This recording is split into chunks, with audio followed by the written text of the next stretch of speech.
House resumes and debate continues.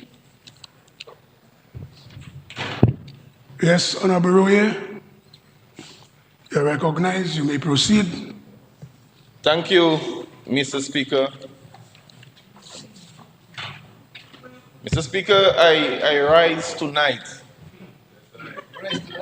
with a deep sense of pride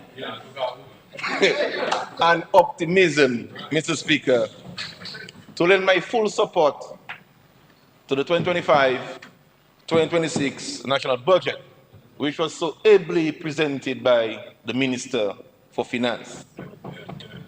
I wish to commend him for his articulate, comprehensive, and forward-looking presentation that reflects the government's unwavering commitment, Mr. Speaker, to sustainable development, economic resilience, and the upliftment of our people, Mr. Speaker.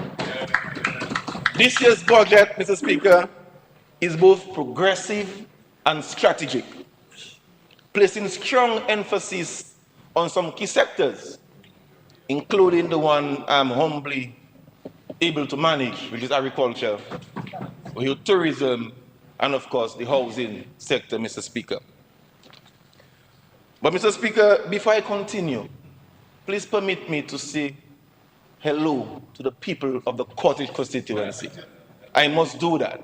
People from Lago, which is made up of Cotton Hill, Grange, Dela was in, Tatan, Savambai, Gillett, Monalway, Tukuri, Cottage, Toto, Mopo, Kokoye, Clifton, Yard, and Capuchin, Mr. Speaker. These people, Mr. Speaker, has been very supportive. They praying for the PALREP, and I must add, very patient constituents, Mr. Speaker. So I just want to thank them once again for the support and love as I work with them as the PALREP for the next few years, Mr. Speaker. Mr. Speaker, being the Minister for Agriculture, Fisheries, Blue and Green Economy, I must say I'm very happy tonight. Because what was presented, Mr. Speaker, we can say that's a farmer's budget. That's a farmer's budget. I mean, when it's good, say it good. I cannot be a hypocrite. That's a farmer's budget.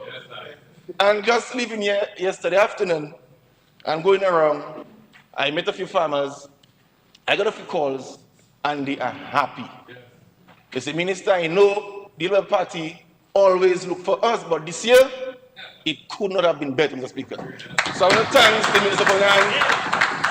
I want to thank the Prime Minister and all the architects and my cabinet colleagues of that budget. A big thank you on behalf of the farmers of Dominica, Mr. Speaker. Mr. Speaker, but we are on a mission to transform the agricultural sector, and that is proven in what was articulated by Dr. McIntyre in the budget. So we are in transition in doing that.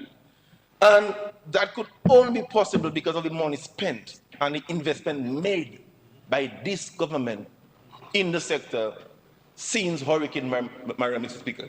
So far, we spent over $170 million, Mr. Speaker, post-Hurricane Maria, to inject in the sector, first for recovery, second for expansion of agriculture, Mr. Speaker. And what it did, it helped us increase our contribution to GDP. We're speaking about in 2018, after Hurricane Maria, we're about 11% contribution to GDP. Now, we in 2024, 2025, we are 17%, Mr. Speaker. And I must qualify that's the highest in CARICOM, Mr. Speaker. So when people are saying what we are doing for agriculture, it's the stats says differently. We had 17, and we're close neighbors country like St. Lucia, St. Vincent, Grenada, they are 4%, 5%, and 7% respectively, Mr. Speaker. So that is just evidence of the level of investment we have put in the sector and the impact it has been having on the sector, Mr. Speaker. Mr. Speaker, we are in most persons now, even my good friend, Honorable Charles, speaking about food security. But nobody in the region takes the issue of food security like this government, Mr. Speaker. Because we are not just doing it or talking it, we are actually practicing it, Mr. Speaker, and implementing strategies to look at our food security. For example, that being not an issue for Dominica only, the food security issue is a regional issue, and I must say a global issue as well. The food import bill in the region, Mr. Speaker, is $6 billion. $6 billion, the food import bill in the region, which triggered CARICOM to strategize or to implement the CARICOM 25 by 2025. What it meant is for CARICOM countries to put in homegrown strategies to reduce the importation of food by 25% by the year 2025. Now it's extended to 2030. But remember, we've been so visionary. Our target is always 2030 to actually 700 million to GDP by 2030. So CARICOM even vulnerable, Mr. Speaker, because we saw 2025 was not practical at all when it was first launched. So we are sticking to 2030. We even broke it down further. We unpacked that. And we said we are going to reduce the importation of pork and chicken by 30% by 2030, Mr. Speaker. To further do that, we have been pushing our investment in import substitution. We have a white potato program, and recently, Mr. Speaker, we're able to supply all these supermarkets, Mr. Speaker, with cherry tomatoes. So we have not been importing that for the past months, and that's supplied by only one hydroponics farmer, Mr. Vince Morgan, between Mount Mass, Mr. Speaker. So our strategies, Mr. Speaker, they are working. Mr. Speaker, it's not no news. I mean, everybody who spoke before me mentioned the issue of climate change and impact it has been having on various sectors. But agriculture is the sector that is most being impacted by climate change. We cannot grow food out on open field like before. Dr. Mack will tell you, the member for the Valley will tell you, in Mount Prosper, they cannot grow the vegetables and the grains they were doing before open field. So we must invest in technology so we can circumvent that. However, Mr. Speaker, I just want to give you some stats of the work we have been doing. Though we are challenged by climate change and the cost of inputs, Mr. Speaker, and so many invasive pests and diseases that affect our crops, we were still able to record expansion in the sector. Because most people are saying you have to expand on local production, you have to grow what we eat. Our strategies are bearing fruits, and we are seeing increase in expansion of local production. So it's not news. I mean, so they don't lecture us because we do that already.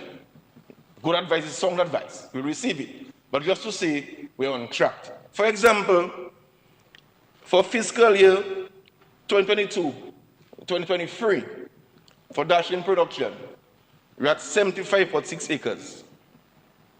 The fiscal year after that, which is 23-24, we are 150.5 acres.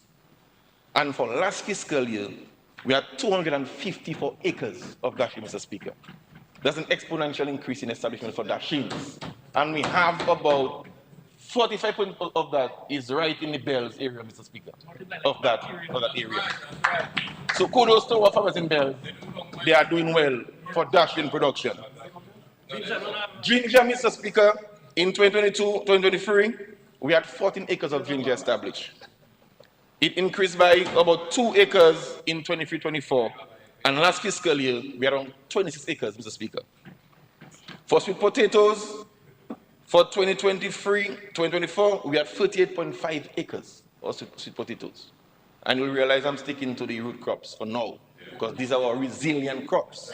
They're underground, so we have a special strategy for root crops, which I'll speak to a bit later. And last fiscal year, we have 168 acres of sweet potato, Mr. Speaker. 10 years, we saw increase by 50% from 24 acres to around 50 acres. For vegetables, Mr. Speaker, both open field and under protected structure, Mr. Speaker, we had 52 acres in 23-24, And this fiscal year, we had 90 acres, Mr. Speaker. 90 acres. And we are not just giving data for giving data's sake. We have evidence because we are producing the seedlings on the agri stations. We are giving them for free. We have equipped our extension officers with devices so they can send records from the field directly to our control center, and we have the data in real time. So there's no fake figures, Mr. Speaker. So that's the kind of investment we are doing in the sector. For bananas, Mr. Speaker, in 2023, we had 120 acres. Last fiscal year, we had 291 acres, Mr. Speaker. And that's among 189 farmers, Mr. Speaker. Plantains, for 2024, we had 769 acres. Last fiscal year, we had 840 acres among 799 farmers, Mr. Speaker. So how they saying farming dead there now? I mean, the numbers are saying differently. And this is because of the direct intervention made by the government of Dominica, the Labour Party government, Mr. Speaker. We give inputs, fertilizer, we give them protective clothing, we give them digging spade, we give them planting material, and that is the results that we are getting. So the talk shows are saying otherwise. So that's why I deliberately unpack the figures so we can see for ourselves we are expanding and just not talking, Mr. Speaker. So, Mr. Speaker, you know we have a strategy at the ministry of 5 C's. Dr. Anderson like to say 5 C's, but I'll keep on 4 tonight because the 5th one just tickles some nerves. But I'll get to that at some point. But cocoa is a crop, Mr. Speaker, that has huge potential, especially for the agro-processors. Over the past years, you know, we were struck by Maria. We had unmaintained fields by the owners. We were importing from Grenada. I mean, coming as minister, you know, that thing cannot continue, my brother. We can't have how much abandoned lands. I mean, farms, cocoa farms, and lands to expand. And importing cocoa beans from Grenada. No. And nothing wrong to import, but that was burning me. Yeah? So we went on a rapid expansion of cocoa, Mr. Speaker, from 2022 to 2024. We have rehabilitated over 200 acres and we've established over 100 new acres of cocoa, Mr. Speaker. And last fiscal year, we distributed over 17,000 plants, which was able to do 56 acres, Mr. Speaker. And that's data, that's proven data. Records at the agri stations will show that. And of course, with extension feedback. You know, so the XA will no longer be called on to import cocoa beans for us again. Because we have invested, and now the persons who are doing chocolate and the cocoa sticks and cocoa powder can get the cocoa beans locally, Mr. Speaker. That's what we're able to do over the years, Mr. Speaker. In terms of coconut, I think that's the most vended item in Dominica. Coconut water, cocoa, Mr. Speaker. I mean coconut water, jelly water there. I think that's the most vended commodity. Roadside vending. And what we observe, Mr. Speaker, is that the guys are doing the coconut water, they were competing with our confectionery vendors. Because the tall varieties, the trees, the tall ones we have, that's what we saw coconut tablet, or coconut thing, and all the things that's what we're using for it. So they were competing. So now what we did now, we brought in the water nuts, around 13,000 Brazilian dwarf nuts, Mr. Speaker, so that we could establish that. So them fellows that are doing coconut water, they want to climb no tall tree again, they can kneel down and harvest, Mr. Speaker, because they are dwarf coconuts. That's how easy it is. They can kneel down and just harvest coconut, Mr. Speaker. And they are very prolific. I shared some photo with some my colleagues when they behold look at very prolific plants. So they stay very, very short. So we've done that. Actually, we have an next 10,000 on order for this fiscal year. And what we did, we established some germplasm plots in some areas where we can get seeds from, so we can expand as the years goes by, Mr. Speaker. So that again was targeted. We not just wake up and say we're going to plant coconut like mad. It's strategic interventions. Honorable Charles. Okay? So citrus now. I have a special liking for citrus because of the potential I know that industry has. I can be challenged, you're going to do research. Dominica is the only country in the Caribbean that we can produce citrus as we speak. St. Vincent importing citrus fruit from Ireland. If a Jamaican say a lime on a tree now, it's Christmas. Okay, the only country in CARICOM that can produce citrus is Belize. That's where we import our body material from, and then Dominica. When I give that on citrus in the region, people say startle because they can understand what you're doing. You know, we were struck by Cristacea virus, by the citrus greening. Coupled with that, the Hurricane Maria, so it devastated the citrus industry. We see we have an advantage here, a competitive edge in doing citrus. We have to invest in citrus. So, Mr. Speaker, outside of the facility which we are doing, which I'll get to in a while, as we speak, we have 50,000 rootstock at the 1 mile agri station, which we are grafting to distribute to farmers. So by September, we'll start rolling out citrus plants to farmers at a subsidized cost. Thank you. But we have some requirements that we're going to put in place for that. I mean, in the past, I worked in the Ministry of Agriculture, so I know sometimes farmers will come in camouflage and say they're buying citrus, and man smuggle that to go to Antigua and St. Martin. They take invective, they tie the root, and they go with that. Then time we'll bear root citrus we're doing. So to avoid that, the extension officer have to ensure that the plots are lined, the holes are dug, the farmers are certified before we sell to them. Because if we say 50,000, we want the entire 50,000 to be in the soil. And farmers will come in, it's not a wash put and come, you have to be recommended, your planting area is suitable for the crop that we're going to do, and we'll sell to you at a subsidized cost. Because we imported from Belize, we pay quite a bit of dollars for that, and California, the boardwood that we brought in. So it came at a cost. We had to construct 2 nursery sheds at the Wamba station just to accommodate that while we are doing the facility at Londonderry.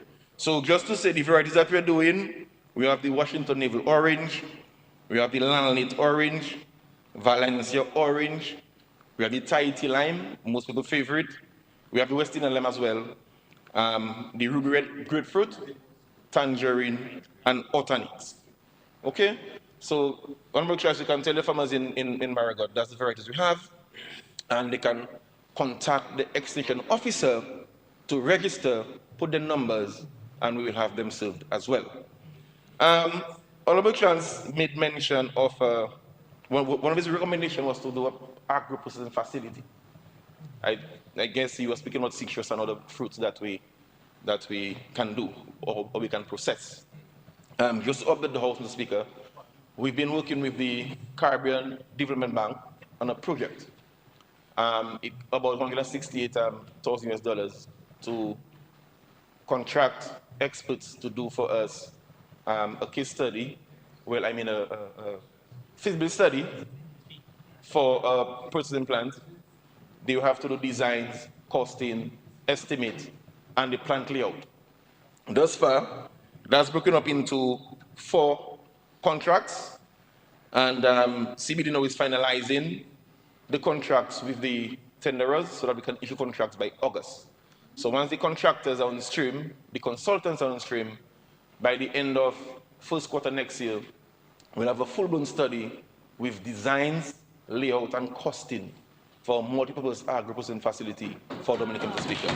So we are working on that. I mean, Rome wasn't built in a day. We can't do everything one time.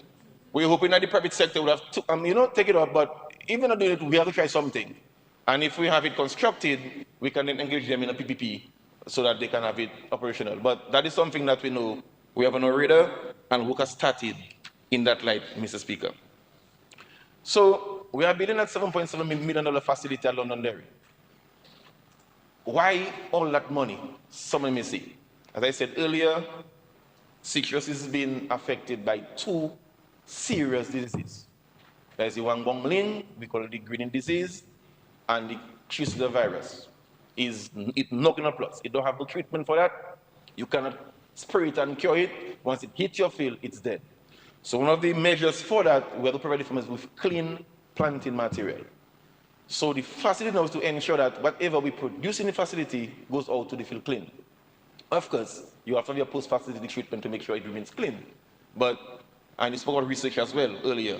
So just doing that program, which is highly certified, it's already the beginning of research. So I like your recommendation, but that is what we are doing when we do the facility, is research we are doing to make sure what we send out is certified planting material under controlled conditions. Biosafety is in check, everything is under control. So we are doing that, and I'm happy for your recommendation. Of course, we can expand, invite UE and other persons to assist us to see how we can do more research at the facility. But we are working on that, and we're spending $7.7 million, my brother, just for citrus in Londonderry. That's plenty money. So the farmers have to appreciate the kind of investment that we are doing to ensure that the citrus subsector remains alive and they are provided with clean planting material. So that's the message you need to bring to Marigold for me tonight. The level of investment and the reason why we are making that investment. Mr. Speaker, coffee. That's a multi-million-dollar crop. I think coffee is the most consumed beverage globally. I can stand to be corrected, but I think the last data showed that. Pierce, am I right on that, right? Coffee. So for coffee, we have established a germplasm plot in Warner with 4 Arabica varieties, top-class coffee. I've been on the field in Costa Rica myself. I know the varieties, top class. So now we're waiting for it now to bear, harvest the seeds, and then we're going to produce planting material from that. So what we're doing now is waiting for the crop. As we get the crop, harvest the seeds, have them dried, prepared, and then plant coffee so we can provide, coffee plants so we can provide for farmers in time to come. Because the other sector, we envisage that we need to expand by about 500 acres. So we'll take it by strides, by phases. Every year we'll see our numbers, but that's our intention, to provide enough coffee planting material and quality coffee material. Quality because we know what is consumed on the global market, so we must plant that variety in order for us to get the proper price and sale that we're looking for, Mr. Speaker. The final thing, Mr. Speaker, is medicinal cannabis. And before I even go further on this, I won't be long before I see people start dancing in front of me. I must commend the guys at the ministry, Dr. Kazimi, Midian Baroque, Alisa Trotter, Director Ken Stevenson, and PS, of course. You know, for the work in really pushing the medicinal cannabis program forward in quick time. In quick time, Mr. Speaker. In March, Cabinet approved the National Advisory Committee, which is being headed by Dr. Daru, who is very passionate about that. And they are supported by about, I think it's eight subcommittees. So it's not a thing that the ministry will have a set of Rasta fellas pushing cannabis. No, that is not true. Because I hear in the comments too, you know what I'm saying? That is science-driven and data-driven. And what we see in that industry as an alternative source of revenue for our farmers. We need to diversify the income stream, Mr. Speaker. So we're not going to stay locked in a box when all the other countries ahead of us and playing part wholly. And we know there are opportunities within that sector we can take advantage of. I mean, that hypocrisy has to stop. We're in 2025. And we need everybody on board with us for it to be successful. We're not talking about legalization and free up weed. No, that's not the case. We're talking about industry that be well regulated, Mr. Speaker, and license provided for persons to go into it. So we have around 8 subcommittees, Mr. Speaker. One on medicinal and medicinal use, one on recreational and therapeutic use, one for legal and regulatory framework, one for industry and commerce, one for religious and ceremonial use, one for agronomy and agriculture, one for social and public health impacts, and a last committee for information and communication, Mr. Speaker. So when they meet, they make a recommendation to the authority, and then they will put a report together, Mr. Speaker, which will be forwarded to the Attorney General's chambers for review, and in the best conscience and wisdom, they will give us a bill that is foolproof and one that is in time, and one that is in the best interest of our conventional farmers, and of course, one that will promote an industry that's regulated so farmers can invest and make something substantial. So it's not a Viking thing. I really want to say it again. To persons who have the impression that man can just plant weed, that's not the case. is a regulated industry from seed to the shelf, Mr. Speaker, with full traceability. For example, if you have a greenhouse in Pocassi planting your cannabis, every plant will have a code, and you can trace that plant from your greenhouse to the shelf where it's being sold. So it's not that is high science, Mr. Speaker. High science that.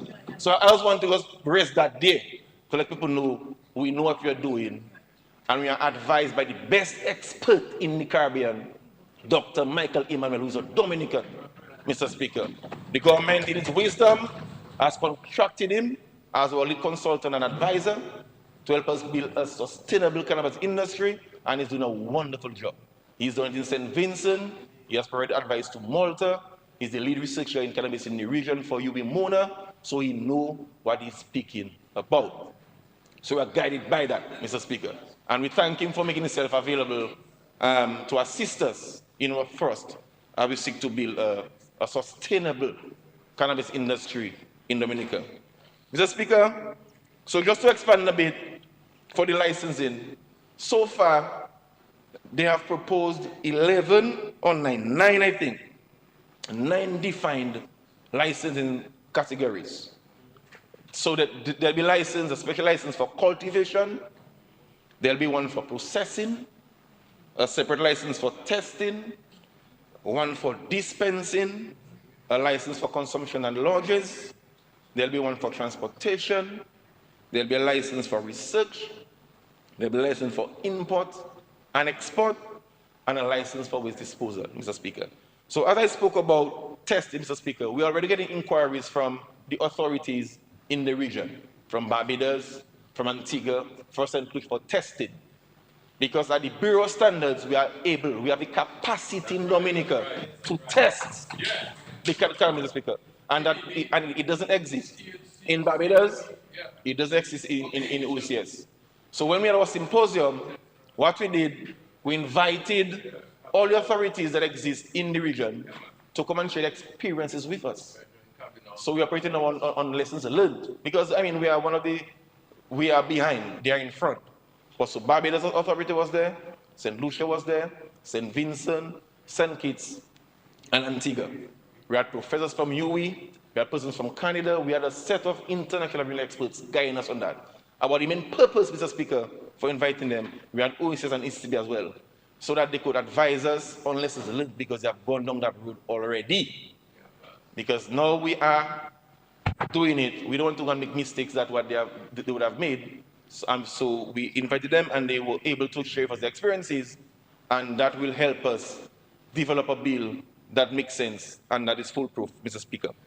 So I want to thank them for being there and sharing experiences with us. And I can say, Mr. Speaker, we had a very successful symposium, groundbreaking symposium. Our Rastafarian community, they were invited, they felt appreciated, and they understand what we are doing, having a regulated medicinal cannabis industry, Mr. Speaker. So I'll rest my case on cannabis. I hope I do not pinch anybody by doing that. But I'll continue. As you see, Mr. Speaker, I mix it with the other crops, because the ministry, we are treating it as a crop. Because before it goes into medicinal, we have to do agronomic practices first to grow it. So you have to have a technical package, we have to know how to treat it. So it's a plant. So it's a mix of all plants. So now I'll move to vegetable seeds now, Mr. Speaker. So in expanding on our vegetable production, Mr. Speaker, we always work with the Chinese mission at the One Mile Agri Station, the technical mission, headed by Dr. Son. And for last fiscal year, they were able to distribute 416,200 seedlings to farmers across the island, Mr. Speaker. And we did that by helping them, or helping the communities promoting the backyard gardening, Mr. Speaker, because we're conscious of the CNCDs, as the PM always speak about. And I think we helped the Green Thumb program, CAPSET, as well, by providing seedlings. So we were able to give out over 400,000 seedlings to farmers, schools, etc., across the island. And we'll continue to do so, because we know the importance of vegetables, not just for your health, but we do import quite a bit of vegetables. You see it on the shelves at the fresh market, the S-Mats, the big fishes, we see them, so we are targeting the high-value ones so we can reduce on importation, hence the reason why we are trying to promote our program going forward, Mr. Speaker. In terms of banana and plantains, that's a sector we did very well last financial year. We spent over $1.1 million bringing in planting material from France. That's the cultured material, Mr. Speaker, and provide inputs to farmers to do that, to cultivate them. And we have seen the results. I mean, Dexia had to seek additional market for plantains. So we have broken all record in terms of production for the past 5 years in terms of plantains. And we had to let Dexia go to the US and get some new markets to export plantains, all because of the investment we have made in plantain and banana and our deliberate thrust to expand production, Mr. Speaker. So it's working, and the evidence is there.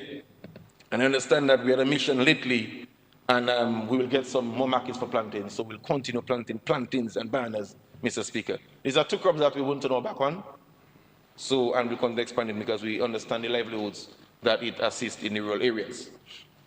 Mr. Speaker, the white potato program, last fiscal year we were able to distribute over 1,000 bags of white potato, but I must say that's a program that we have on the review, because most times we would receive the seeds very late, and we are not getting the output that we want. We must be true to ourselves. The ratio we would like is like 1 pound to 10 pounds, and we are seeing for the past 2 years we're getting 1 to 5, 1 to 6, somewhat there. All because of the timing that we receive it. Because a crop have a particular timing for planting and harvesting. So it's under review, and we're trying to see, at the ministry, we organize a special committee with technicians to review the program, and they will forward a proposal to me. But we're going to see how we can at least provide ourselves with planting material for our lab at Portsmouth, see if we can bring in varieties, off-season varieties from Latin America, and also see how we can secure seeds from harvest for an expanding season from the edit seeds that we would have procured for planting. So we have a strategy we're working towards, but it's something that needs some massage and some technical thought. So I'm waiting a report from the technicians to see how we can have a better white potato season, at least this year coming there, because the challenges we are faced, we need to address them. And for me, 1 to 5 is not what we're looking for. 1 to 8, 1 to 10 is that's the kind of map we're looking for. So we must visit it, and we're doing some work in that, Mr. Speaker. Mr. Speaker, so I mentioned silviculture a while ago, just to say, last year, we spent a year, last financial year, finalizing the protocols for some key commodities, because it's not just open the lab and start doing mass production. Every crop have a particular protocol it must follow to do mass propagation. So Trevor Douglas and the team at the lab, they would have to make sure the solvents are correct, the media is okay, do the testing around them, see how they're producing, see how they're keeping up and all that. So we did that, and we were successful in doing that for bananas, plantain, pineapples, sweet potatoes, white potatoes, sweet cassava, vanilla, and dasheen, Mr. Speaker. And we have even done trial plots for dasheen. And I need to share a text with Mr. Speaker. I mean, I must share that because when I talk, I like evidence. So while I was sitting here, I got a text message from a staff member at the ministry. And she said, "Hi, Minister. I left a green garbage bag on my desk for you. It has dasheen in it. Trevor Douglas brought it. He said it's from a tissue culture plants for you to sample." So even harvesting, Mr. Speaker. So there's live evidence. So we have even, the protocol is so advanced. We done a trial plot on the station, and we're harvesting. So tomorrow I'll have some tissue culture fried dasheen for breakfast, and I'll give my reviews of that to Dr. Henderson, because I know he likes dasheen, so he's from the you are planting that, Dr. Henderson? Very good. But it's culture special. You know, no. So that's the evidence, Mr. Speaker, that the lab is producing, and we're already harvesting crops from the lab's production, Mr. Speaker. Just to mention that, Mr. Speaker. So now, this fiscal year, we are moving into the commercialization stage now. So we have done the testing, We have the protocols correct, so now it's for mass production. And to assist us, who's headed by Dr. Nadia Paquette and Salem, has supported us by providing us with a technician from St. Vincent who has years of experience in doing mass propagation of bananas and plantain. So he'll be here next month to spend 2 weeks with us at the lab so he can walk through the process with Trevor Douglas and his staff so we can get it right. We don't make no mistakes. We believe in persons that have expertise and we like our training. So somebody have done it before is coming to show us how to do it. And again, I'd like to thank Dr. Paquette for supporting us on that program, Mr. Speaker. In terms of livestock, I mentioned earlier our target is to reduce the importation of chicken and pork by 30% by 2030. But that calls for investment. So we have been supporting our farmers, that is the chicken farmers, the pork farmers, small ruminants, with infrastructure. And we have spent, Mr. Speaker, $7.9 million just buying material and paying for labor to construct pens, Mr. Speaker, for the farmers. That was like a pure grant program. So far, we were able to complete 81 pens. That include 71 piggery. So with a total capacity of 1,000 pigs, 33 boiler and layer pens that can hold over 17,000 birds, 25 pens for sheep and goats that can hold over 220 small ruminants. We also provided small ruminants, that is sheep and goat farmers with fencing material. Over 120 farmers were supported with that. And of course, we are still in building rabbit pens, and we assisted our beekeepers, 15 beekeepers with beehive, Mr. Speaker. But that is not in isolation. So we are doing the infrastructure to grow the birds and the pigs. And now we are building the abattoir at 6.4 million when you add the fencing and add the incinerator and the backup generator, $6.4 million to process the birds. So we tackling the entire value chain, Mr. Speaker. It's not just build the pen and leave the farmers on their own. We build an abattoir to provide a readily available market for the farmers and a structure that is safe and meet the requirements of food safety standards, Mr. Speaker. So when we process at that facility, we have healthy foods, we can consume wholesome products that we can sell to our local market, Mr. Speaker. So the abattoir is about 70% complete. And by September, October this year, Mr. Speaker, which is the full completion of the abattoir. And I'm hoping that we can commission before the end of the year and have it fully functional in time to receive the first set of goods and pork that we would have invested in earlier on, Mr. Speaker. So work in progress, and we're doing well in that. In addition to that, Mr. Speaker, what we have identified in the value chain for livestock is the cost of feed. The cost of feed, the cost of production for livestock, 70% of that is just the cost of feed. We have been experiencing shortages in times of sea swells. I mean, until they made a poster with me and how much goat and pig and thing running behind me because they say me not bringing the boat, but you know it's private sector that bringing in the feed. So we are invested in a feed mill in order to ease up that pressure in times of shortages. But the feed mill is not to do the conventional feed that we know. We are trying to do local feed using our conventional materials like cassava and our local material to really blend and get a good mix. So far we have signed a contract to retrofit a shed at Portsmouth to house the mill, and we are finalizing the tendering process to actually purchase the feed mill plant to do the mixing. And I'm hoping to enter in a PPP, public-private partnership with somebody to actually operate and run that facility. But at least the government will have step in and put in the infrastructure there for operation. So that's a critical link in the value chain in terms of livestock production, which we have addressed, and I think government must be coming for that, for the foresight in making that critical investment, Mr. Speaker. Mr. Speaker, other critical subsector that we have placed our radar on since last financial year is the apiculture sector, Mr. Speaker, the production of honey. The honey market is huge, Mr. Speaker, really huge. And we were able to make some investments. We were able to purchase all the material to build a queen bee rearing facility at Londonderry on our station. Because in meeting with the beekeepers, we consulted with them. The issue was the production of the queen bee to assist in the production of honey. So we're going to do that so we can provide them with queen bees.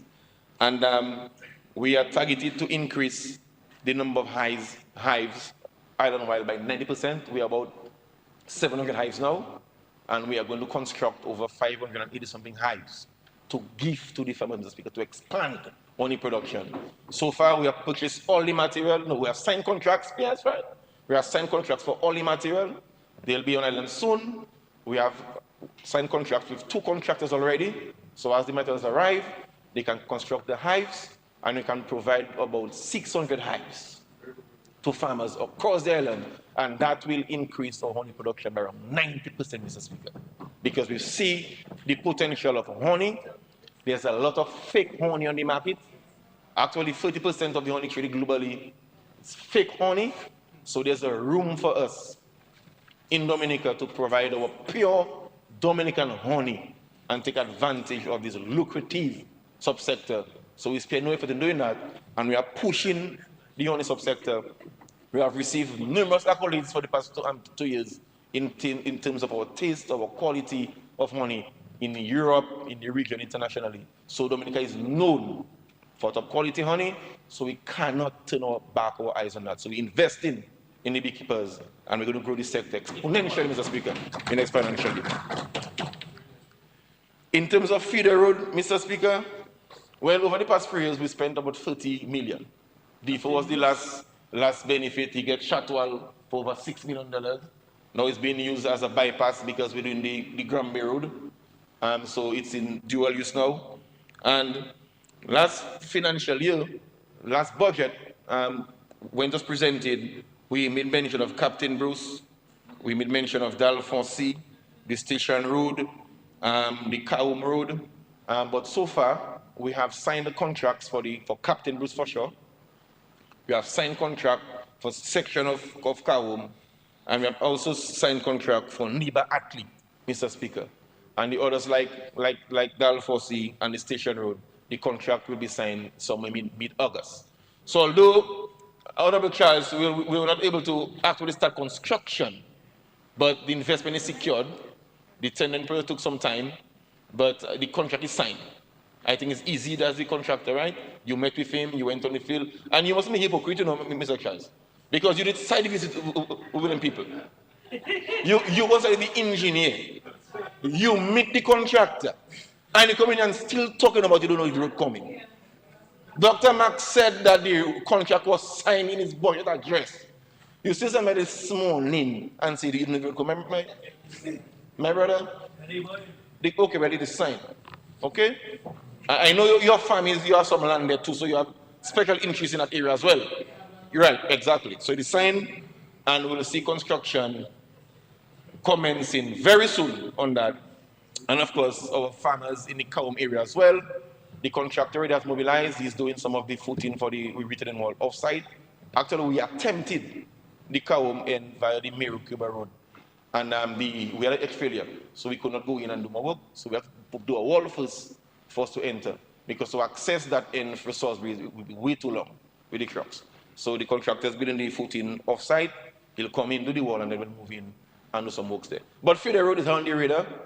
We see the value of proper farm access to the farmers, not just for they getting there easier and faster, but of course so we can pull out our produce without having any mechanical damage. So how we take the farm, that's what we wanted to reach the supermarket shelf. So we know the value of Feeder Roads, and we are not compromising on that, Mr. Speaker. Okay? One of the hot topic one, Mr. Speaker, was farm labor last budget. And even recently, when Cabinet, I must thank my colleagues for approving the farm labor policy, Mr. Speaker. Everybody had issues, even myself as a farmer, cannot get adequate quality farm labor to assist us in producing. With all our targets that we have set, if we don't have the hands to do it, it's not making sense. So Cabinet took a deliberate decision to approve a policy, but it's not just a policy to bring in migrant labor, it's a policy that have other components which we must pay attention to as well. I know the hot one is if migrant labor, we get a lot of requests, but thus far, we're able to assist some farmers in approving visas through the Ministry of National Security to bring in farm labor, properly vetted. It's not bringing in migrants, but bringing in farm labor. They have a proper agreement to sign with the Ministry of National Security, but just to reiterate, if you are a solid commercial farmer, minimum 5 acres of land fully cultivated, you express interest to the Ministry of Agriculture saying that you need a farm labor. We would then send our extension officers to verify that you have that land and the establishment is on the ground and you're in need of farm labor. We would have that recommendation. Then our ministry writes to the Ministry of National Security recommending farmer A for 2 or 3 farm labor, and it's still left to the discretion of the Ministry of National Security to provide the visas for the farm labor to come in. Okay? And remember, I said farm labor, I said migrant. I did not say Haitian, I said migrant. So you can bring in Indians, you can bring in Filipinos, you can bring in DR, you can bring from anywhere. But it's migrant labor we're encouraging, but you have to meet certain requirements. It's not a wash your foot and come. We're looking at commercial production. And a component, Mr. Speaker, of that policy is mechanization. So that is where, Mr. Speaker, I want to really thank the government of the People's Republic of China, Mr. Speaker, for providing us with 10 mini tractors, 2 large tractors, and 20 rototillers, Mr. Speaker, to assist us in meeting the needs of the farmers. So mechanization was one of the pillars of our strategy. And we have gotten the equipment. We are going to reestablish our agricultural engineering unit.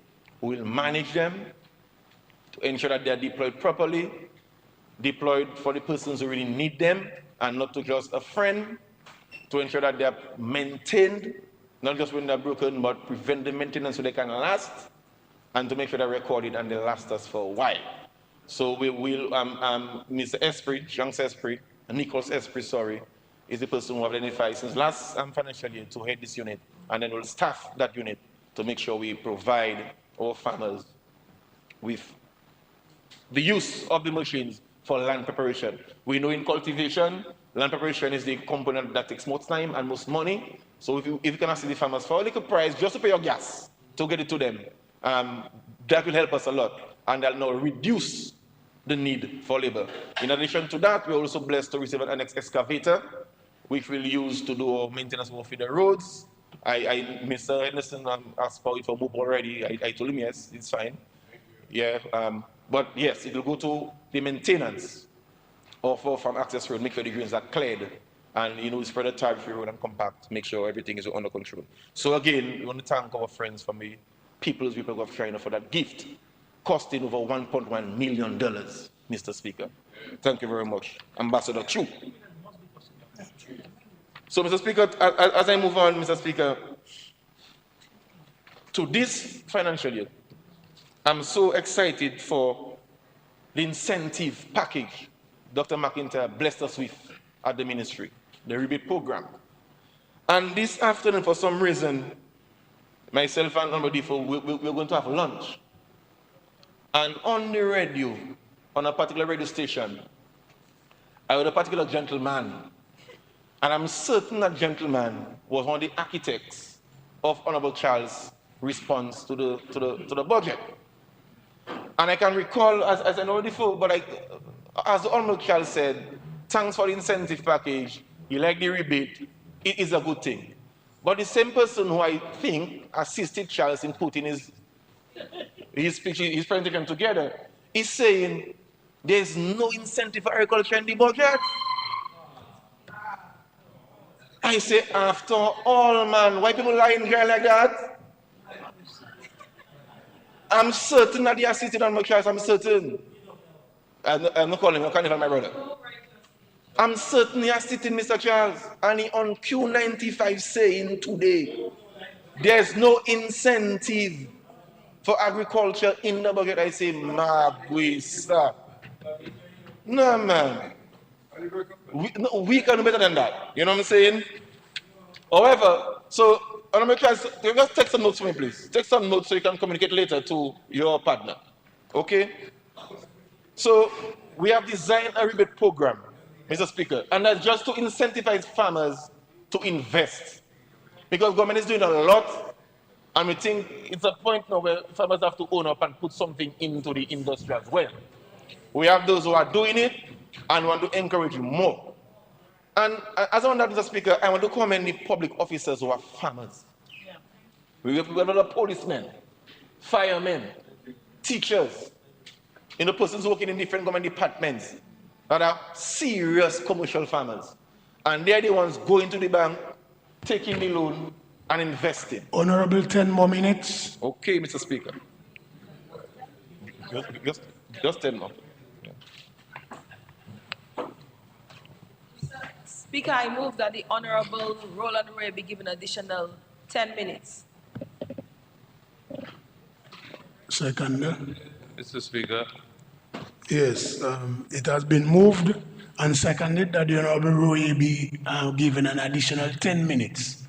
Those in favor? Aye. Those against? Honorable Roy, you are given an additional 10 minutes. Thank you, Mr. Speaker. I really appreciate that. So we have a rebate program, as Dr. Mack presented. So persons who are interested in doing 5,000 birds minimum broilers for housing, infrastructure, and even stock and feed, you can get back 40% of that cost, but a maximum of 20,000, Mr. Speaker.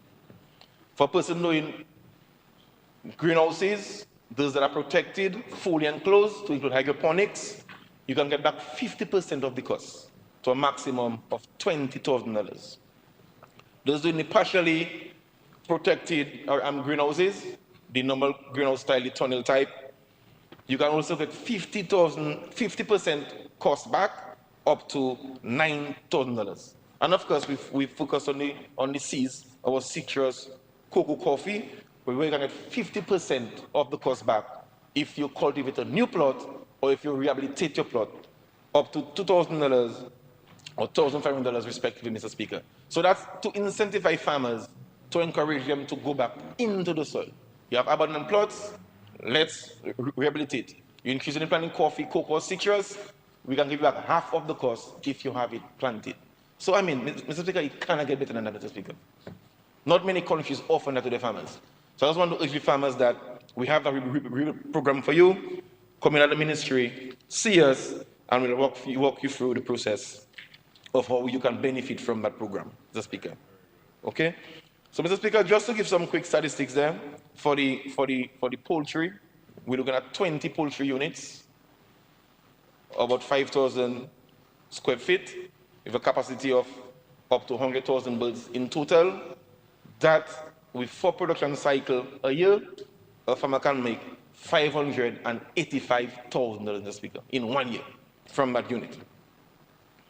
If we look at our citrus, our cocoa, and our coffee, you have a full plant matured between 5 to 7 years full bearing capacity.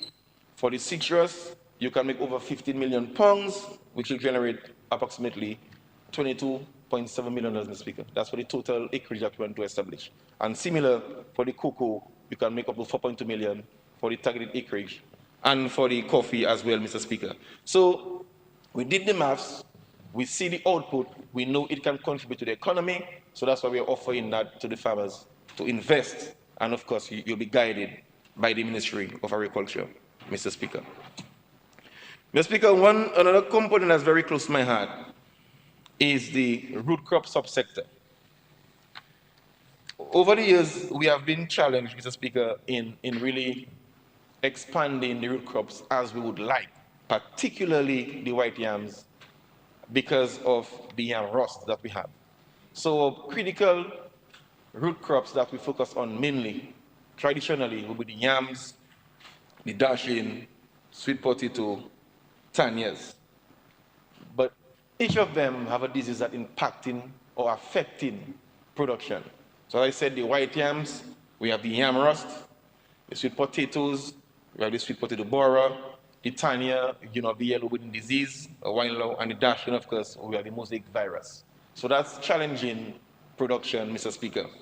So what we're planning to do is to, somewhere in September, to have a two-day seminar with the farmers, technicians. We invite ICA, FAO, UE, who's kind of key partners, Mr. Speaker, to sit down, to assist the ministry in developing a strategic plan for the revitalization of the root crop subsector, Mr. Speaker.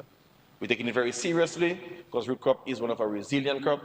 When a hurricane blows, it's on the ground, it can stay, it can last, it's a long shelf life, and of course, it has a huge export potential for root crops, for our traditional hucksters, and for next year. So we don't want it to slip away from us. We are going to arrest that, Mr. Speaker, in September. If we can do it for cannabis, we can do it for root crop. We're going to have a two-day symposium, bringing the expert, bringing our farmers, and come up with a plan for the revitalization of the root crop subsector, Mr. Speaker. So that's our plan going forward, Mr. Speaker. So our targets for this fiscal year, we're looking at establishing 400 acres of yams, 150 acres of tanya, dashing 600 acres, sweet potatoes 300 acres, ginger 100, turmeric 30, and sweet cassava 40 acres. So that's our target. So the symposium will inform a strategy going forward. How to do that? For now, we have already identified planting material as one of the key things. Clean planting material is one of the key things that we need to bring forth. Of course, we have our lab that can assist us, and of course, we lower conventional things like mini setting and other to provide clean planting material to farmers so we can meet those targets, Mr. Speaker. We'll continue our banana plantains. We gave out quite a bit of plants last year. So now we have the F2 generation, and the science shows that the F2 yield about 50% more than the F1s. So we're expecting even a greater bumper crop next season, Honorable Minister for Trade. So we need to get some markets for them, and we'll continue pushing the expansion, as I said, of plantains and dashing. One thing we have to introduce for the plantains, Mr. Speaker, seeing that we are now in the US market, we need to step up our game in terms of standards and quality.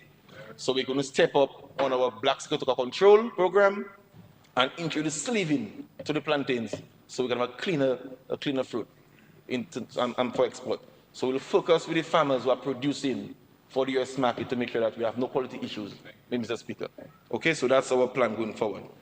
In terms of livestock expansion, like last year, we said that we're going to target 50 pork farmers that can provide a 6 breeding units so we can have enough pork to supply our abattoir.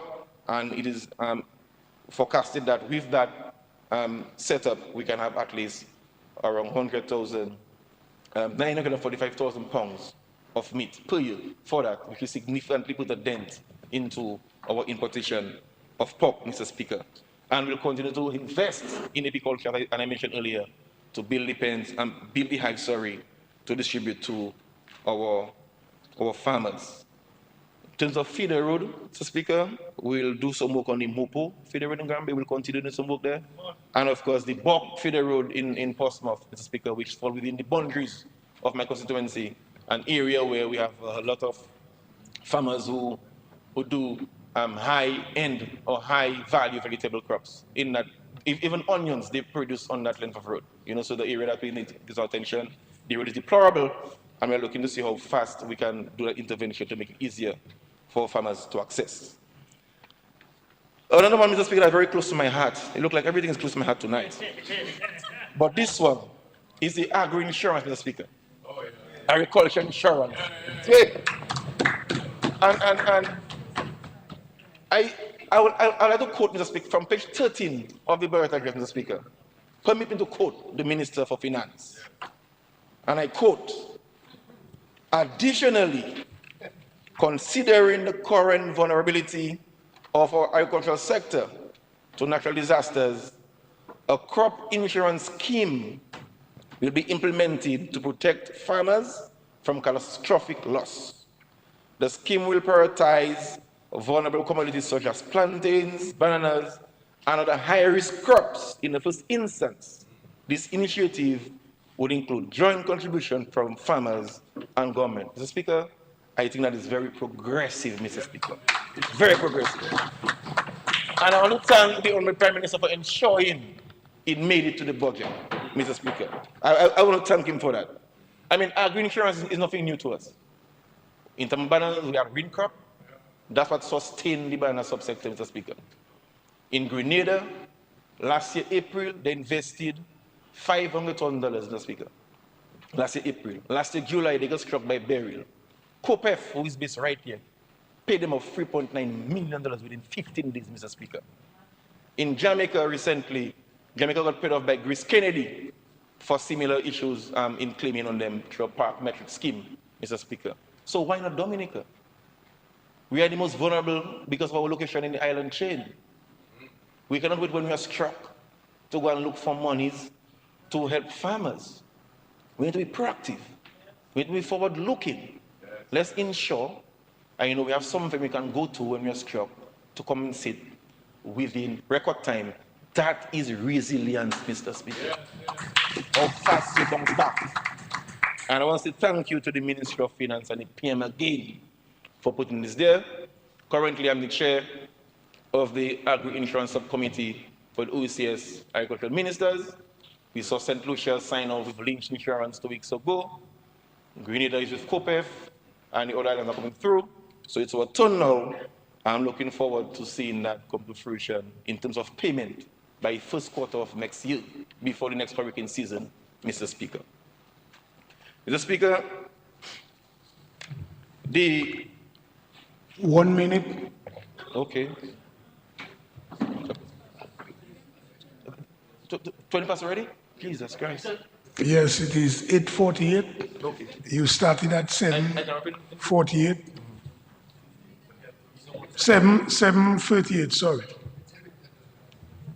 So the first thing I got passed. Oh, no, the first 10 minutes. Sorry, apologies. You have an additional 10 minutes now. All right. Sorry, right. sorry. I'm good. I'm good. Yes, after all, man. Yeah, you see, your presentation is interesting. So I'm deep Yes, into yes. the So it's everybody fast. presentation. Yes. Right. Yeah, you have So- 10 so- plus 1. So I was saying, Mr. Speaker, having said all that, it is evident that, Mr. Speaker, that the transformation of the sector, Mr. Speaker, is no longer a vision. It is a reality in motion, Mr. Speaker. So we're not doing that now. It is happening in real time. So if you summarize what we did at the ministry, we look at the entire value chain, Mr. Speaker. We identify the gaps, and we put systems and measures in place to address those gaps, Mr. Speaker. So we have ramped up the production, Mr. Speaker, of tree crops and other planting material, as I've mentioned, making them available to farmers. We have identified key commodities to invest in, Mr. Speaker, to expand our production base. We have modernized our practices through investment in new technology, Mr. Speaker, which I mentioned.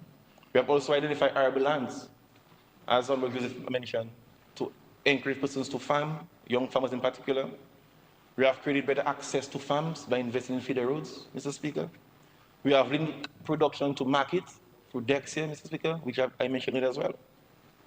We are investing in critical supporting infrastructure to ensure production is supported, Mr. Speaker.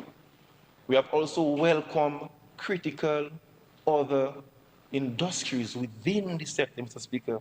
I would mention what is clear to know. So farmers can have some other alternative source of income, Mr. Speaker.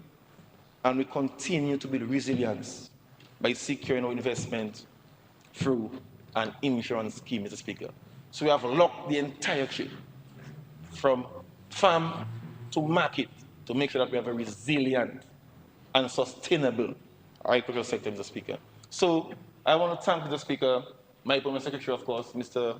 Anselm, and the staff of the ministry, my colleague, Honorable Lifo and Honorable Joseph at the ministry, our partners, you cannot not mention them, the People's Republic of China, the government of Cuba, ICA, FAO, WUSC, CARDI, DEXIA, and the World Bank, Mr. Speaker, for all the partnership during the last fiscal year, for having us come through with such a remarkable and impressive report card to report to the people of Dominica, Mr. Speaker.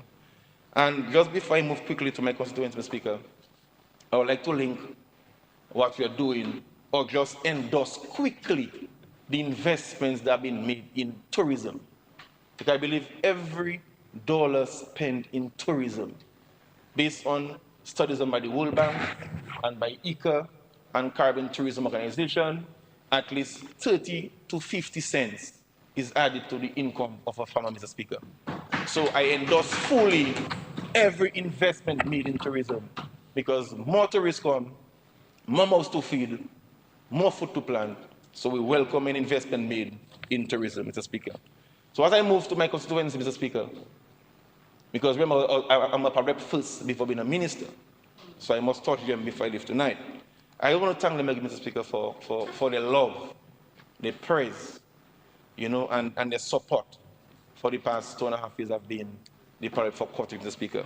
I love working with them, very patient, understanding people, and they have me in their praise, and I thank them for the support. We were able to complete the restaurant at Canapac for the Ministry of Tourism. I'm hopeful that Minister will have a commissioning very soon of the restaurant Canapac. I'm working with the Forestry Division. My colleague, Honorable Frederick, will assist us in doing some maintenance, assign a staff there to assist with the trail maintenance so we can upkeep the park. The Clifton Back Road is complete. Thank you, Honorable Minister. That's an investment of over $1.1 billion, and we had to widen the scope because we had to replace all the pipelines because they were all corroded. So I thank DOASCO for assisting us. They spent close to $100,000 just repairing the new lines at Clifton. It's complete now, and we'll have a commissioning of that back road pretty soon, Minister. We did a small project in Kokoye, where we did the widening of the road at Kokoye. A road that could only take one vehicle at a time. We did some widening now, 2 vehicles can pass there comfortably. On Lamov Plain Field, we did a whole rehab of the field and the facility. Through Kudme, I want to thank all the constituents who came out every Sunday to repair the facility and to manicure the field, build the concrete wicket, fix the washroom facilities. And now it is full gear. We're having leagues going on and activities there every other Sunday. I know where I was born in Mont Soleil, a place they call in Cottage. We need to do the village road. It was done things in terms of adding carbon, Mr. Speaker. So it's a while now. So that will start on committee of service, and then we'll continue for a contract soon after. Our young guys at Tukari on our mariculture program, they are doing the CMOS cultivation right in Tukari Bay. They have stepped up, and now they are doing the drying and packaging and labeling of the CMOS, and it's one of the shells for sale. I want to comment on that, and they have my support in doing that. As I'm in Tukari, Mr. Speaker, I want to remind the House that the poker run is on the 24th of this month. So don't forget, mark your calendars, be Tukari first on the 24th of August for Poker Run, the 3rd edition of Poker Run at Tukari, which is the 24th of August. And we'll commence the rehabilitation of our jet in Tukari to accommodate that. We just did some works on the Allen Lane in Savannah Pike, Mr. Speaker. That's one of the roads that the Sampai community was really asking for.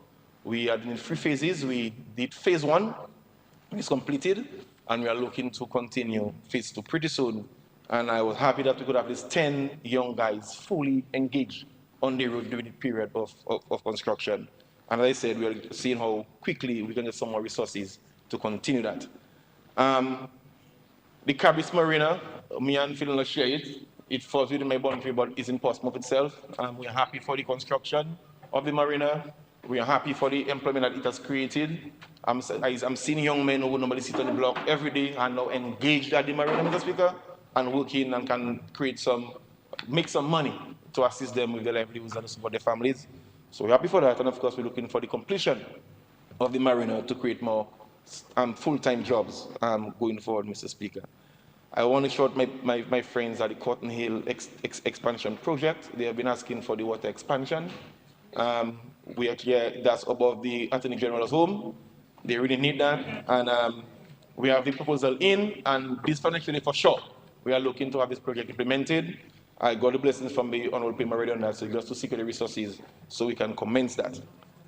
For housing, we've done 1 or 2 interventions, but directly through the PM's office. I want to thank him personally for that. And I know the Minister for Housing promised me that this financial year, they will throw their eyes on Cottage. And she has even further promised that she will visit herself to come and see some of our friends that will need some housing repairs.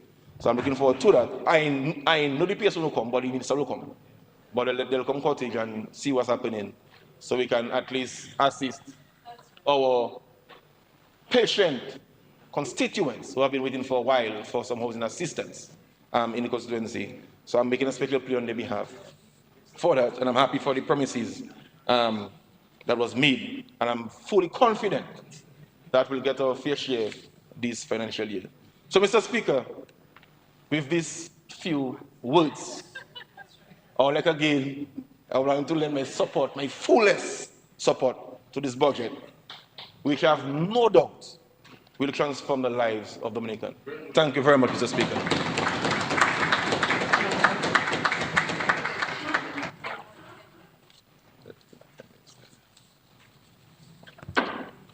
Yes, Senator Lockhart, Thank you, Mr. you Speaker. are recognized. You may proceed.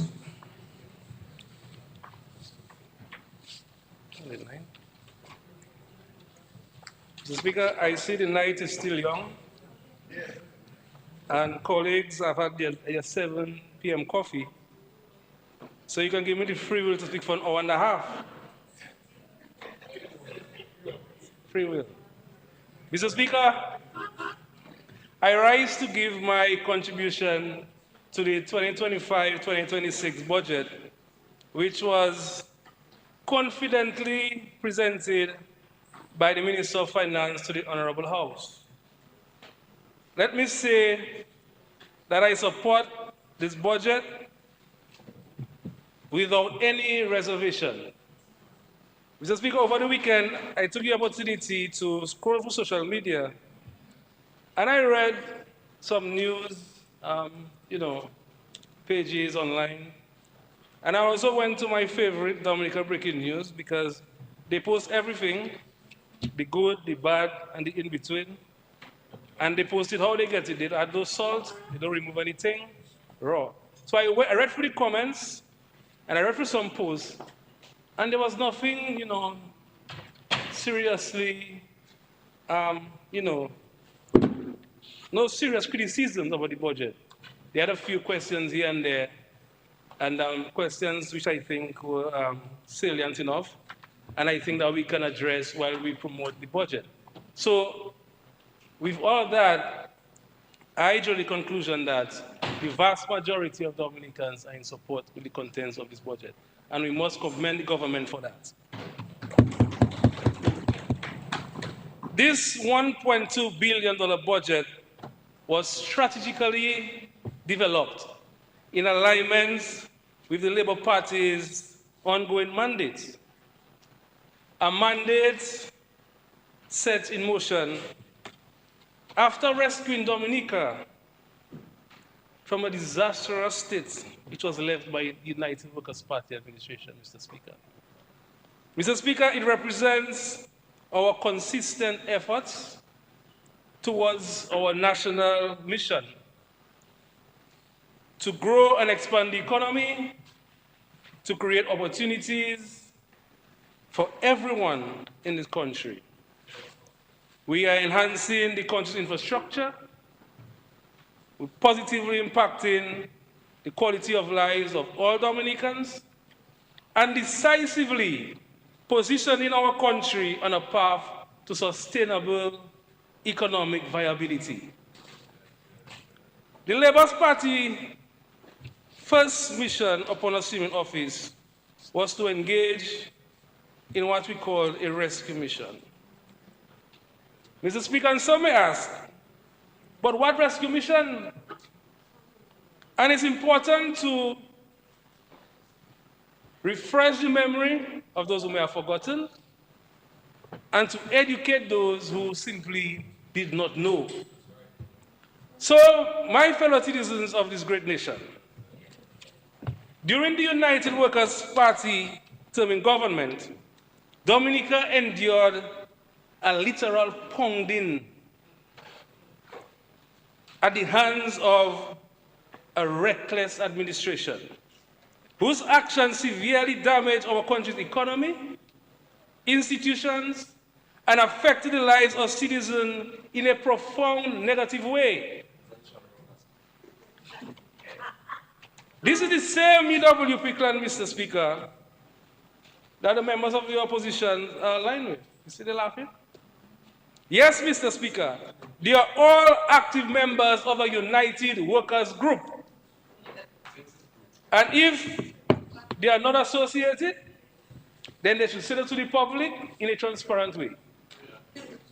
And I say group, Mr. Speaker, because it has imploded so much that it can no longer be referred to as a political party. But allow me to present a snapshot of the damage caused by what I can only describe as Hurricane UWP, a Category 6 hurricane.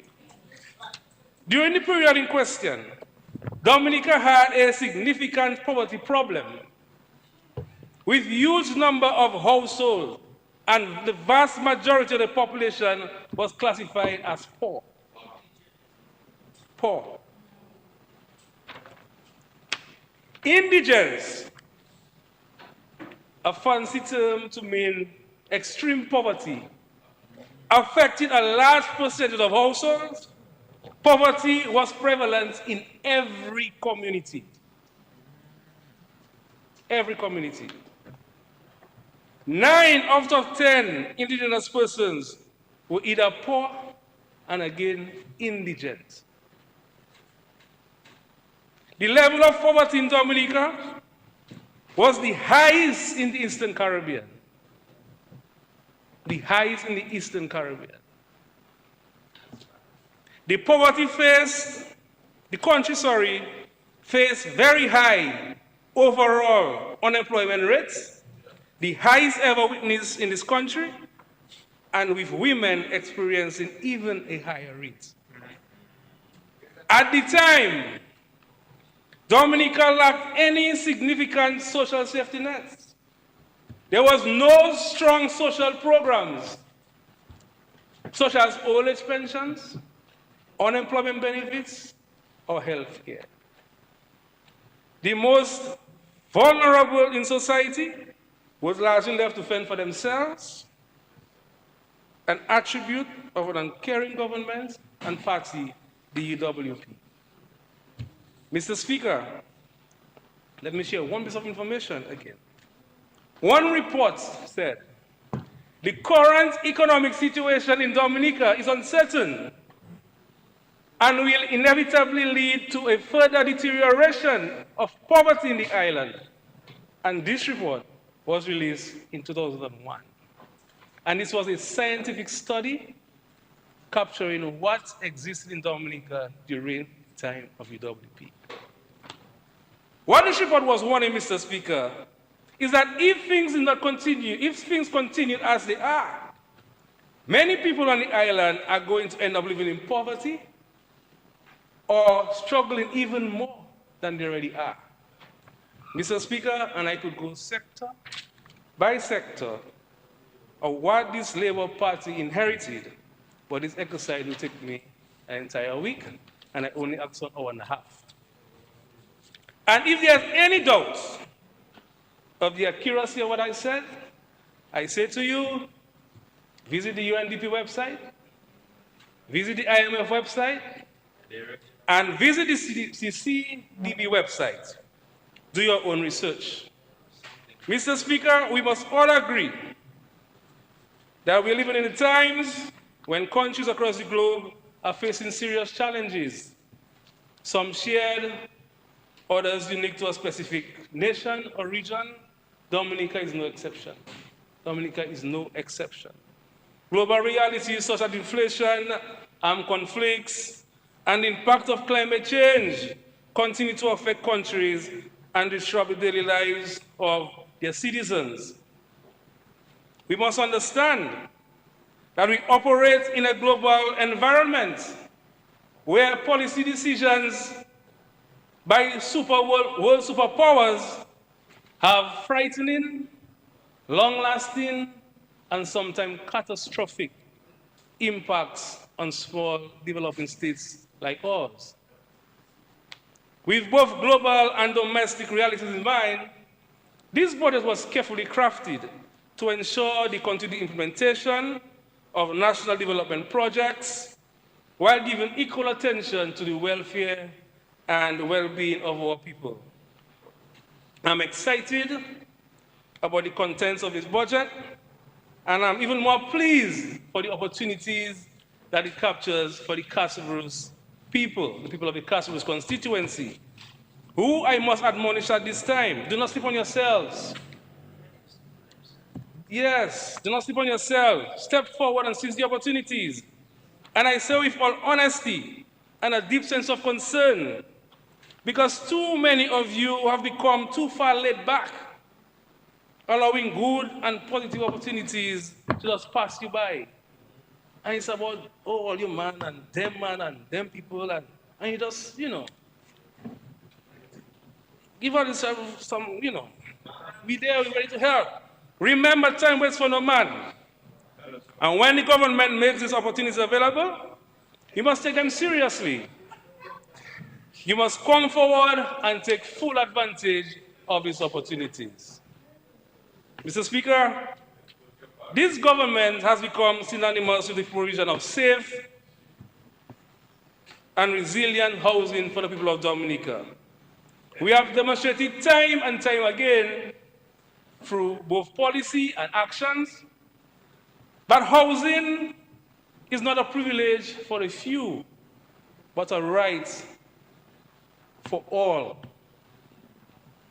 Our unwavering focus on ensuring that every citizen, regardless of background or income level, has access to secure and dignified living conditions, whether through the construction of new homes, the rehabilitation of existing structures, the provision of loans at very low interest rates, or the development of entire communities, as we have done for displaced residents of Dubic and Pidi Savan, and now for the people of Campbell, as well as Pidi Soufriere, Sansove, and Gouroup.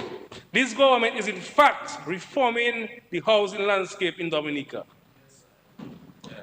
Our goal is clear, Mr. Speaker, to relocate families to safer, less vulnerable areas, reducing their exposure of the effects of natural disasters, and improving the overall quality of life.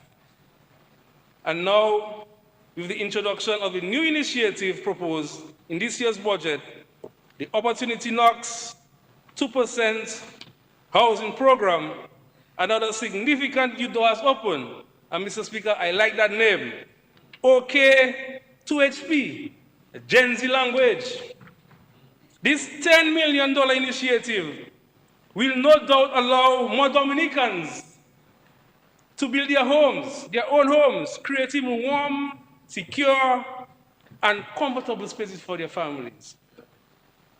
Mr. Speaker, this will be an asset that belongs to them.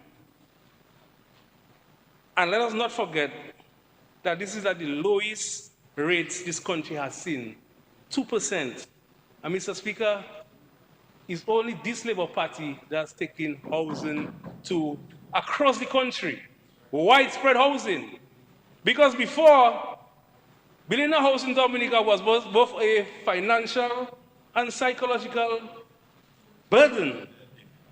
Because when someone is to build a house before, Mr. Speaker, on their own, go to the bank and so on, if the neighbor watch them too funny, they think the neighbor jealous them, And if they go to Roseau 1-2 times for material, they're going to get it, and project stall for 2 weeks. Their next move is to buy all kind of asafoetida and J's and things and point their foundations into, to tie in their house. But right now, everybody building homes, Mr. Speaker. Everybody building homes. And this government provides wide support for persons who build in their homes. This is a timely and meaningful opportunity, one that police officers and public servants in the Castlebrus constituency should take full advantage of. Take full advantage of this opportunity. And while I'm at that, I would like to offer my strong yet unsolicited advice to you. Build your homes in Castlebrus and nowhere else. Build your homes in Castlebrus and let us grow Let us continue to grow and invest in their own communities, solidifying the future of the communities within the constituency. Building castles, we have land. I go castles every day. And we have good road. Vince, of course. I drive up and down every day. Tonight I'm going up. What time is it? Yeah. Mr. Speaker, I'm happy that the government will maintain all of its social safety net programs. In spite of criticisms leveled at the administration as it relates to the widening of the social safety nets, it has remained one of its core priorities. It is only those who don't care about people, those who lack empathy, who will criticize a government for being there for the people in need.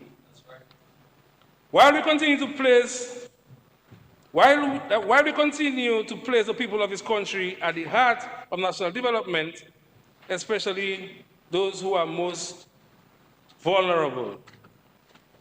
As a social worker, Mr. Speaker, I've seen clear evidence of how these social safety net programs create meaningful change to the lives of countless Dominicans.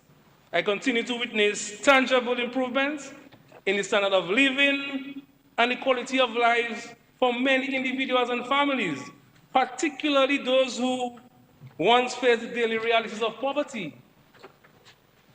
The social support systems not only provide financial relief, but also empower people to reclaim their dignity, pursue opportunities, and improve their overall well-being. That is what progress looks like when every citizen, regardless of their circumstances, has a fair chance to a better life. We'll continue to support the upward progress of all Dominicans and firmly reject, Mr. Speaker, this widely held misconception that social programs create dependency. Because there's a wealth of evidence demonstrating that when social support systems are properly designed and implemented, with empowerment at their core, they effectively reduce poverty and improve long-term outcomes for individuals and families, and that is what we are doing. Our goal of a government is not to foster dependence, but to ensure that every Dominican has the tools and support that they need to live with dignity, contribute meaningfully to society, and break the cycle of poverty for good. Because when an elderly person who has worked their entire lives and reaches the age of retirement without a pension or social security, they have effectively lost their independence. Without a stable income, they are left with few choices: rely on their children, if those children are financially capable to help, or depend on the kindness of strangers. Let's be clear, it's not about dependency, this is about survival.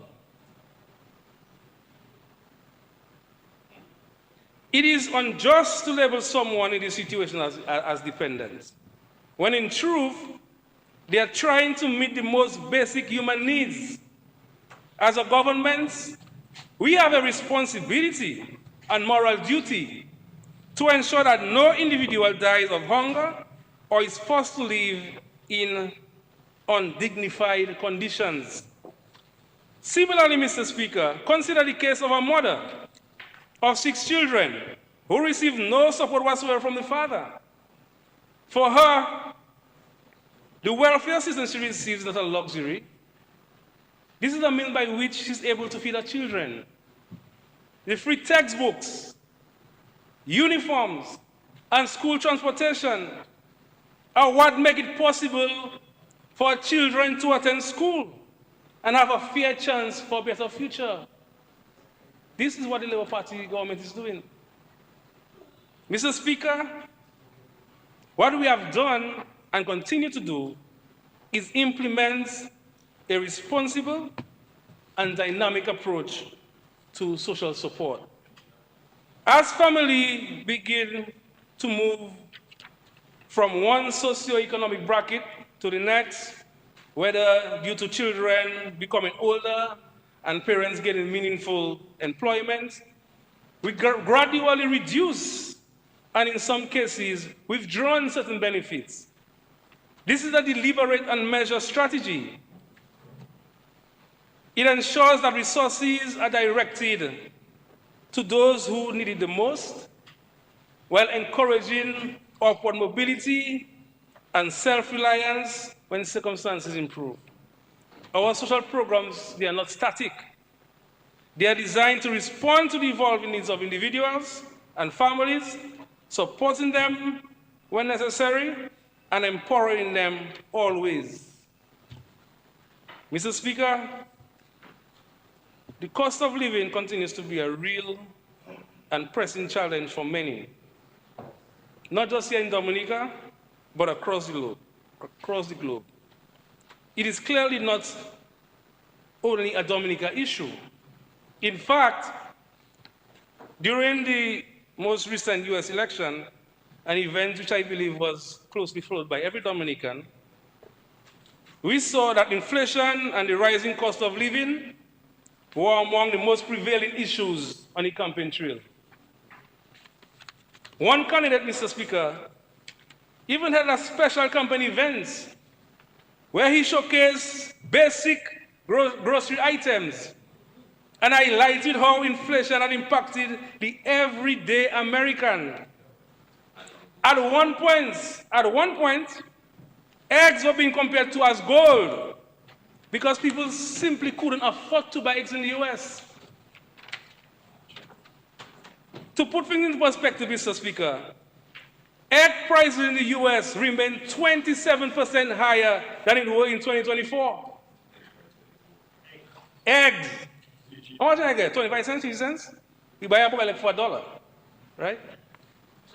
Cereal, Mr. Speaker, in the US rose by 24%. Cookies, biscuit, 28%. Bread rose by 25%. Milk as high as 59% in some states. And the list goes on. In some US states, the total increase in household food bills reached as high as 51%. Mr. Speaker, and we're feeling it here, because why? We get less barrels in Dominica, right? We get less barrels. For your family to make a barrel for you now in the US, they have to come up with 1,000 US, that's 2,700 EC. So it's now easier for them to send you 200 US by MoneyGram than to send you a barrel. Mr. Speaker, during Christmas time, when man used to go and collect barrel from customs, vehicles used to park under the cliff, Vehicles under the cliff. Port used to stay open on Saturdays and Sundays. When last we drove up to Gasper's Mills and saw a barrel in a van? People don't get barrel anymore. Because the cost of living is affecting everybody across the globe. And in the US as well. Don't ask for a barrel, I don't want a second barrel. I don't mean that. Mr. Speaker, the global crisis in food and living costs continue to contribute to the challenges we experience here at home. And we must be fair and honest enough to admit that these challenges is not a result of the action of the government. In fact, this government has taken decisive and proactive steps to reduce the burden on our citizens in the past. We have removed custom duties and value-added tax on a wide range of essential goods, measures specifically intended to ease the cost of living for every Dominican. And in this current budget, we have gone even further. The list of items, exempted items, has been created to include more necessities because we recognize the urgency of this matter. And the expectation is clear. If these taxes are completely removed, then the prices of these basic goods should reflect that reduction when it reached the supermarket shelves. But alas, alas, alas, Mr. Speaker, this is not always the case. Despite government efforts to bring relief to consumers, we continue to see instances where the benefits of these tax removals are not being fully passed on to our people. They're not being passed on to the people. It seems like every business wants to make some abnormal or supernatural profits. So, Mr. Speaker, for the love of God, I sincerely hope and pray that with the vast expansion of essential items now being exempted from custom duties and VAT, the people of Dominica will begin to see a real adjustment in the cost of food on the shelf. Because this is the intention of this policy, to bring meaningful relief to the people. It's not only fair that the benefits of these removals, it is only fair, that the benefits of these removals be passed on to the consumers. Mr. Speaker, this budget is reaching opportunities for the people of the country and will surely keep Dominica on a steady path of growth and development. And I am particularly optimistic what lies for the people of the Cannabis constituency. The completion of the $225 million road project is complete to our end. With that infrastructure now in place, we are in a stronger position more than ever to take full advantage of the opportunities that come to enhance connectivity, whether in agriculture, tourism, small business development, or in general. However, Mr. Speaker, I must be honest. I believe that we are not doing enough to maximize the opportunities on that part of the island. It's no criticism, but consider it a call to action to encourage the people of the Cannabis constituency to step up your game, engage more actively to reap the full benefits of the investments that this government has made. Mr. Speaker, I urge the people of the Cannabis constituency to seize the opportunity that is present in this budget. We must take advantage of the growing potential of Airbnb and village stay accommodations, especially as our road infrastructure now positions us to attract more visitors seeking an authentic country experience.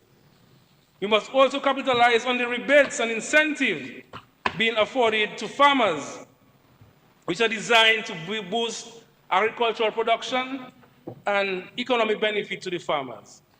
For the Dominica Youth Business Trust, young entrepreneurs have access to training and startup support. This is an avenue we must fully embrace to empower our youth in our constituency. Our fishermen, the completion of the landing site in Saint-Sauveur will unlock new potential in the fishing sector, opening doors for improved storage, market access, and increased income. Additionally, the allocation of $2 million at 2% in the aid bank for educational support is another major opportunity. This investment can help more of our young people pursue higher education and skills. Mr. Speaker, I also must express my strong desire to see the start and completion of the basketball hard court and playing field in Cannabis during this financial year. Great are you too, bang! And Oscar. Mr. Speaker, I acknowledge and I agree that our sportsmen and sportswomen in the Cannabis constituency have been exceptionally patient. And I know people like Murky and Alma, because they're not easy, I'm sure they'll be happy to hear that. The basketballers. And Mr. Speaker, while I was writing on Saturday, a young guy in Cannabis his name is Ryan Cognet, sent me a WhatsApp saying he wants to have a meeting, talk about volleyball.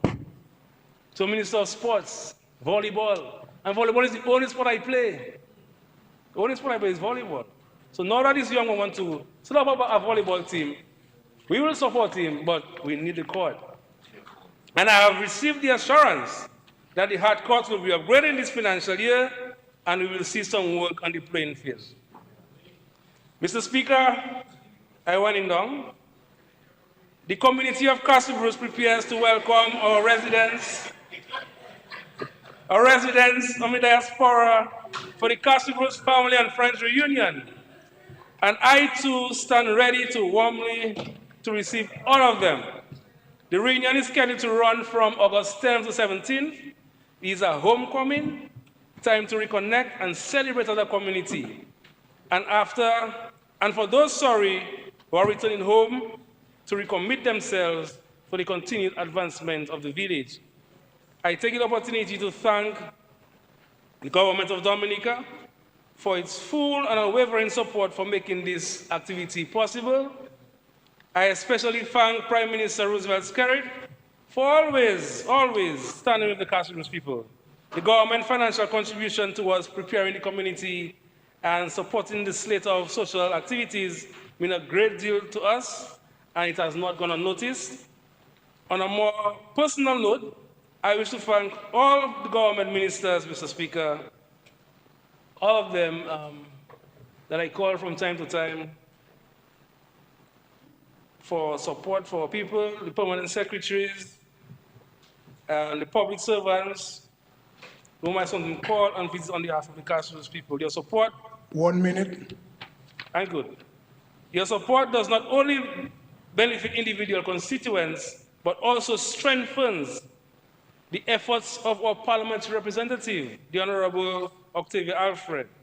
As Minister of Education and parliamentary representative, Honorable Alfred carries a significant load. In that regard, I continue to play my part to support her efforts and, by extension, the work of the government in advancing the lives of the loving and wonderful people of the constituents. In conclusion, Mr. Speaker, this 2025-2026 budget is a clear and thoughtful investment in the lives, dreams, and future of the Dominican people. It shows that your government is listening, responding, and acting with purpose to uplift citizens, cushion the pressures of global realities, and create new paths of opportunity and growth. I am really encouraged by what this budget means for the people of the Castlebrooks constituency. From infrastructure to agriculture, from education to youth development, from social protection to community life, this budget touches lives. A budget which focuses on the growth sectors of the economy, that focuses on job creation and empowerment. As I continue to support the efforts of the parliamentary representative and this government, I reaffirm my commitment to working even harder to ensure that the policies, programs, and projects of this budget are not only implemented, but truly felt by the people on the ground. Let us take the next step together for the good of our people, with a greater sense of determination 15 seconds. and love of country, as we all strive to build a strong and more resilient Dominica. Thank you, Mr. Speaker.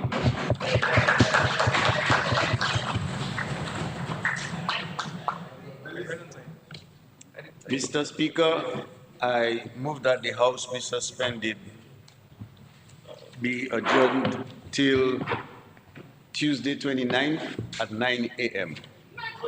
in view of the fact that most of us will be attending the official funeral of Mr. Jerry Ed at 2 p.m.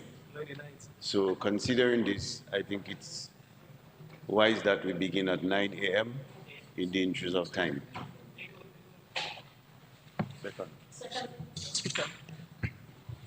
It has been moved and seconded that the House be suspended, adjourned to 9 a.m. Tuesday, 29 July 2025. Those in favor? Those against? The ayes have it. House stands adjourned until 9 a.m. Tuesday, 29th July 2025.